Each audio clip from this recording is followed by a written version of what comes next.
Bonjour. Avez-vous l'impression que vous gagnez beaucoup d'argent, mais vous n'arrivez pas à économiser, à épargner? Faites-vous des efforts grâce à votre budget, en prenant chaque fois des calculs, en sortant votre calculatrice, mais vous n'arrivez jamais à conserver de l'argent, à mettre de l'argent de côté. Êtes-vous en train de gagner beaucoup d'argent? Avez-vous connu dernièrement une augmentation de revenus et pourtant votre épargne n'a pas augmenté? Si c'est le cas, vous êtes victime de ce qu'on appelle la loi de Parkinson. Que dit la loi de Parkinson? La loi de Parkinson dit très bien, vous gagnez de l'argent, c'est bien. Vous avez des charges, c'est bien. Sauf que vos dépenses sont là. Et si vous voulez, elles travailleront à être à la même vitesse que vos revenus. Plus vous gagnez de l'argent, plus vous avez envie de dépenser. C'est ça la loi de Parkinson. Sauf que vous décidez de mettre fin ou de violer la loi de Parkinson.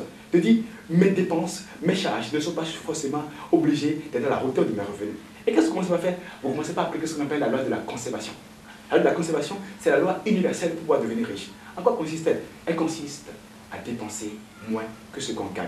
Mais il y a des gens qui diront, je ne gagne pas assez pour pouvoir épargner, ce qui est normal. Mais je vais vous donner un exemple très simple. Imaginez quelqu'un, deux personnes. Il y a une personne, si vous voulez, qui gagne 80 000 francs CFA. Il y a une autre personne qui gagne 240 000 francs CFA.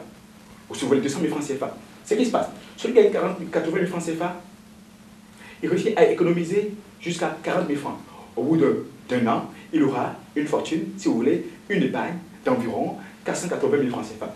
Mais celui qui gagne, si vous voulez, 200 000 francs, quand il dépense 180 000 francs par mois, il lui reste 20 000 francs par mois. Au bout d'un an, qu'est-ce qui se passe? Il est à 240 000 francs. Vous imaginez, celui qui gagne plus dépense plus. Et celui qui gagne moins semble dépenser moins. Mais quand on fait le point à la fin de l'année, celui qui a gagné 80 000 francs par mois a réussi à avoir une épargne, donc une fortune et une richesse de 480 000 francs CFA, pendant que celui qui a gagné 200 000 francs n'a eu que 240 000 francs. Ça veut dire que quoi? Ce qui a fait de l'autre le plus riche, c'est parce qu'il a réussi à conserver. Ce qui importe, ce n'est pas ce que vous gagnez, c'est ce que vous réussissez à retenir, c'est ce que vous réussissez à conserver. Et si vous commencez par respecter la loi de la conservation et vous dites, j'épargne d'abord, ensuite je dépense, plutôt que de dire, je vais dépenser pour voir s'il en reste, en général, il n'en reste pas. Savez-vous, la différence fondamentale entre ceux qui sont riches et ceux qui sont pauvres, c'est très simple.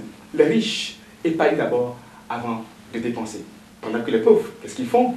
Ils dépensent et ils se disent, s'il en reste, je vais épargner. Mais comme en général, il y a toujours des dépenses qui sont là, il y a des charges à supporter, il n'en reste jamais et jamais ils ne réussissent à jouir de la richesse.